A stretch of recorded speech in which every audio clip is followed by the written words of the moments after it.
সব জল্পনা কল্পনা শেষে নির্বাচনের আগেই দেশে আসছেন বিএনপির ভারপ্রাপ্ত চেয়ারম্যান তারেক রহমান। আগামী 25শে ডিসেম্বর তিনি লন্ডন থেকে দেশে আসবেন। 17 বছর পর তার দেশে ফেরায় নেতাকর্মীদের মধ্যে শুরু হয়েছে প্রাণচাঞ্চল্য।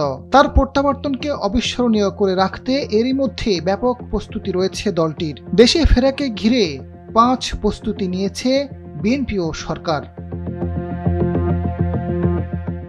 ঢাকায় অবতরণের পর বিমানবন্দরের অদূরে 300 ফিট সড়কে তারেক রহমানকে সংবর্ধনা দেওয়ার পরিকল্পনা করেছে বিএনপি। সংবর্ধনা বিপুল সমাগমের প্রস্তুতি নিচ্ছে দলটি। রাজধানীবাসীর জনদুর্ভোগ এড়াতে 300 ফুট সড়ক বেছে নেওয়ার সিদ্ধান্ত নেওয়া হয়েছে। দেশে প্রত্যাবর্তনের পর যে কোনো সময় শহীদ প্রেসিডেন্ট জিয়াউর রহমানের মাজার জিয়ারত করতে যাওয়ার কথা রয়েছে তারেক রহমানের। প্রত্যাবর্তনের পর শুক্রবার তিনি তার বাবার মাজারে যেতে পারেন। এদিকে তারেক রহমানকে স্বাগত জানাতে বড় আয়োজন করতে যাচ্ছে বিএনপি। নিরাপত্তা সহ সার্বিক বিষয় নিয়ে দলের দায়িত্বপ্রাপ্ত নেতারা দফায় দফায় বৈঠক করেছেন। এ নিয়ে অঙ্গ সহযোগী সংগঠনও বৈঠক করছে। এরই অংশ হিসেবে ছাত্রদলের কেন্দ্রীয় সংসদ বিভিন্ন বিশ্ববিদ্যালয়ের ছাত্রদলের সঙ্গে জরুরি সাংগঠনিক সভা ডেকেছে।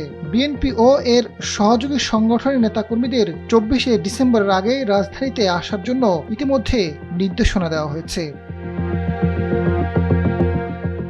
দেশে ফিরে গুলশানের 196 নম্বর বাড়িতেই উঠবেন তারেক রহমান, যা ইতিমধ্যে পুরোপুরি প্রস্তুত করা হয়েছে। নিশ্চিত করা হয়েছে শতভাগ নিরাপত্তা। বাড়ির পুরো আঙিনা ও সড়কেও বসানো হয়েছে সিসিটিভি ক্যামেরা। দেয়াল জুড়ে তার কাটাও নিরাপত্তা রক্ষীদের কঠোর পাহারা। গুলশান অ্যাভিনিউ বাড়ির গেটে পুলিশ ও চেয়ারপারসন সিকিউরিটি ফোর্সের সদস্যরা রয়েছেন। বাড়িটির দক্ষিণ পাশ ঘেঁষে খালেদা জিয়ার বাসভবন ফিরোজার গেটের সামনেও পুলিশ ও সিএসএফ এর সদস্যরা নিরাপত্তার দায়িত্বে থাকবেন। তারেক রহমানের দেশে ফেরা হবে ঐতিহাসিক। দেশে প্রত্যাবর্তন উপলক্ষে নেতাকর্মীদের ঢাকায় আসার সুবিধার্থে ইতিমধ্যে বিশেষ ট্রেন ও বগি রিজার্ভ রেখেছে বিএনপি। সেদিন রেকর্ড সংখ্যক মানুষের উপস্থিতি হবে। সরকারের পক্ষ থেকেও তারেক রহমানের নিরাপত্তার বিষয়ে আশ্বাস দেওয়া হয়েছে। 23 ডিসেম্বরের মধ্যরাত থেকে পুলিশ পাহারা শুরু হবে। গোয়েন্দা পুলিশ, সাদা পোশাকে ও পোশাকধারী আইন শৃঙ্খলা রক্ষাকারী বাহিনীর সদস্যরা নিরাপত্তায় নিয়োজিত থাকবেন। 25শে ডিসেম্বর হযরত শাহজালাল আন্তর্জাতিক বিমানবন্দর থেকে 300 ফিট হয়ে এভারকেয়ার হাসপাতাল এবং গুলশান অ্যাভিনিউর বাসভবন পর্যন্ত পুলিশ ও বিভিন্ন সংস্থার প্রায় 2000 সদস্য মোতায়েন করা হবে।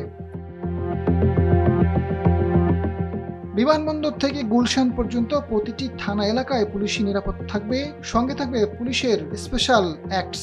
বিভিন্ন মোড়ে পুলিশের চেকপোস্ট। বাসভবন থেকে কোথাও যাতায়াত করলেও পুলিশি নিরাপত্তা চাইলে বাড়বে নিরাপত্তা ব্যবস্থা। তখন পুলিশ ও গোয়েন্দা সংস্থার 3 শতাধিক সদস্য নিরাপত্তায় যুক্ত থাকবেন। ঢাকার নিরাপত্তায় বর্তমানে প্রতিদিন 550 অতিরিক্ত পুলিশ মোতায়েন থাকে। সে সংখ্যাও বাড়তে পারে। আজাদ ফারুক, সময়ের আলো।